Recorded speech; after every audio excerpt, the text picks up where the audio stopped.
Hi hello everyone, good morning, welcome to smiley farming. ಇವತ್ತೇನಪ್ಪ ಅಂತ ವಿಶೇಷ ಅಂದರೆ ವಿಡಿಯೋ ಮಾಡ್ತಿರೋದು ನೋಡಿ, ಆರ್ಗಾನಿಕ್ ಮೆಥಡು ಸಾವಯವ ಕೃಷಿ. ಈ ಪಪ್ಪಾಯಿ ಗಿಡ ಇದೆಯಲ್ಲ ನೋಡಿ, ಪಪ್ಪಾಯಿ ಹೆಂಗೆ ಬಿಟ್ಟಿದೆ. ಇದಕ್ಕೆ ನಾವು ಯಾವುದೇ ಥರದ ಕೆಮಿಕಲ್ ಆಗಲಿ ಸರ್ಕಾರಿ ಗೊಬ್ಬರ ಆಗಲಿ ಏನೂ ಕೂಡ ಹಾಕಿಲ್ಲ, ಯೂಸ್ ಮಾಡಿಲ್ಲ. ನಾರ್ಮಲಾಗಿ ಬೆಳೆದಿರೋದು. ಇದೀಗ ನೋಡಿ, ಕೆಳಗಡೆ ಮಣ್ಣು ಬರೀ ಮಣ್ಣೇ ಇದೆ ನೋಡಿ. ಇದಕ್ಕೆ ಯಾವ ಗೊಬ್ಬರ ಹಾಕಿಲ್ಲ, ತಿಪ್ಪೆ ಗೊಬ್ಬರ ಅಷ್ಟೇ, ಹಸಿಂದು ಸಗಣಿ ಗೊಬ್ಬರ, ಅದು ಬಿಟ್ಟರೆ ಬೇರೆ ಯಾವುದೂ ಹಾಕಿಲ್ಲ. ಇದಕ್ಕೆ ಔಷಧಿ ಇದುವರೆಗೂ ಒಂದು ಔಷಧಿ ಹೊಡೆದಿಲ್ಲ. ಹೆಂಗೆ ಅಂದರೆ, ಈ ಕೆಮಿಕಲ್ ಯೂಸ್ ಮಾಡಿ ಬೆಳೆದು ತಿನ್ನೋ ಬದಲು ಬಂದಷ್ಟೇ ಬರಲಿ ಅದು ಇಳುವರಿ. ಇವಾಗ ಕೆಮಿಕಲ್ ಹಾಕಿ ಸರ್ಕಾರಿ ಗೊಬ್ಬರ ಹಾಕಿ ಇದೆಲ್ಲ ಹಾಕಿ ಬೆಳೆದ್ರೆ ಒಂದು 50 ಕಾಯಿ ಬಿಡುತ್ತೆ ಒಂದು ಗಿಡದಲ್ಲಿ ಅಂದ್ಕೊಂಡ್ರೆ, ಅದು ಸುಮ್ಮನೆ ಇಲ್ಲ, ದೇಹಕ್ಕೆ ಹಾನಿಕಾರ, ಆರೋಗ್ಯ ಮೇಲೆ ಡಿಪೆಂಡ್ ಬರುತ್ತೆ. ಅದ್ರ ಬದಲು 25 ಕಾಯಿ ಬರಲಿ, 20 ಕಾಯಿ ಬರಲಿ, ನ್ಯಾಚುರಲ್ ಬೆಳಿಬೇಕು. ನೋಡಿ ಹೆಂಗಿದೆ, ಸಖತ್ತಾಗಿ ಬಂದಿದೆ.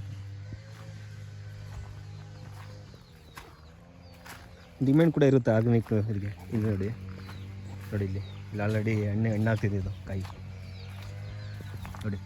ಇದಕ್ಕೂ ಕೂಡ ಯಾವುದೇ ಥರದ ಸರ್ಕಾರಿ ಗೊಬ್ಬರ ಆಗಲಿ ಈ ಬೇರೆ ಯಾವುದೂ ಕೂಡ ಯೂಸ್ ಮಾಡಿಲ್ಲ. ನೋಡಿ ಕಾಯಿ ಹೆಂಗಿದೆ, ಏನು ಸೈಜ್ ಇದೆ. ಈ ಕಾಯಿ ಅಂದರೆ ಮಿನಿಮಮ್ ಅಂದರೆ 3 kg ಬರುತ್ತೆ. ಯಾವುದೇ ಥರ ಗೊಬ್ಬರ ಹಾಕೋಣಂತೆ, ಯಾವುದೇ ಥರ ಔಷಧಿ ಹೊಡಿದಂತೆ ಈ ಲೆವೆಲ್ ಮೇಂಟೈನ್ ಆಗಿದೆ ನೋಡಿ ಗೊಬ್ಬರ. ಭೂಮಿ ಕಾಯಿ ನೋಡಿ ಹೆಂಗೆ ಬಂದಿದೆ, ಸಕ್ಕತ್ತಾಗಿ ಬಂದಿದೆ. ಇದು ಗೊತ್ತರ ಇದೆ, ಇದು ನೋಡಿ ಅಮೃತ ನೋನಿ, ಆಲ್ಮೋಸ್ಟು ಚೆನ್ನಾಗಿ ಬರ್ತಿದೆ. ಇದು ಕೂಡ ಯಾವುದೂ ಕೂಡ ಒಂದಕ್ಕೂ ಕೂಡ ಈ ಗೌರ್ಮೆಂಟ್ ಗೊಬ್ಬರ ಯೂಸ್ ಮಾಡಿಲ್ಲ, ಎಲ್ಲ ನ್ಯಾಚುರಲಾಗೆ. ನೋಡಿ ಇಲ್ಲಿ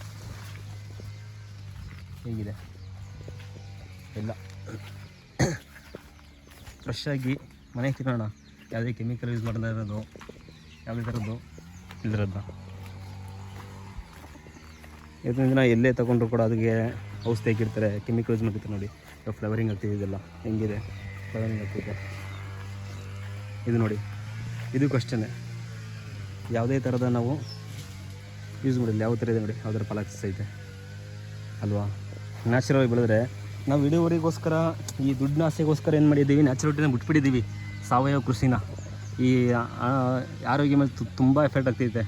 ಈಗ ನಾವು ಇದಕ್ಕೆ ಕೆಮಿಕಲ್ ಫೀಡ್ ಮಾಡ್ತೀವಿ, ಕೆಮಿಕಲ್ ಯೂಸ್ ಮಾಡ್ತೀವಿ, ಇಲ್ಲಿಗೆ ಗೊಬ್ಬರ ಹಾಕ್ತೀವಿ, ಸರ್ಕಾರಿ ಗೊಬ್ಬರ. ಅದೇನಾಗುತ್ತೆ, ಈ ಗಿಡ ಇರೋವರೆಗೂ ಅಷ್ಟೇ, ಅದು ಪವರ್ ಇರೋವ್ರಿಗೂ ಕೂಡ ಕಾಯಿ ಚೆನ್ನಾಗಿ ಬರುತ್ತೆ. ಅದಾದಮೇಲೆ ಕೂಡ ಗಿಡ ಇಮಿಡಿಯೇಟ್ಲಿ ಸುತ್ತೋಗುತ್ತೆ, ನ್ಯಾಚುರಲ್ ಇರೋಲ್ಲ. ಸುತ್ತೋಗ್ಬಿಡುತ್ತೆ. ಗೊಬ್ಬರನೂ ಹಾಕ್ತಾನೆ ಇರಬೇಕು, ಫೀಡ್ ಆಗ್ತಾನೆ ಇರಬೇಕು. ಅದ್ರ ಬದಲು ನ್ಯಾಚುರಲ್ ಬೆಳೀತಂದರೆ ನಾವು ಗೊಬ್ಬರ ಹಾಕಿ ಹಾಕ್ತಾನೆ ಇರಿ, ಅದು ಎಷ್ಟು ಇಳುವರಿ ಬಿಡುತ್ತೆ ಅಷ್ಟು ಬಿಡ್ತಾನೆ ಇರುತ್ತೆ, ಕಾಯಿ ಕೊಡ್ತಾನೆ ಇರುತ್ತೆ ಅಲ್ವಾ.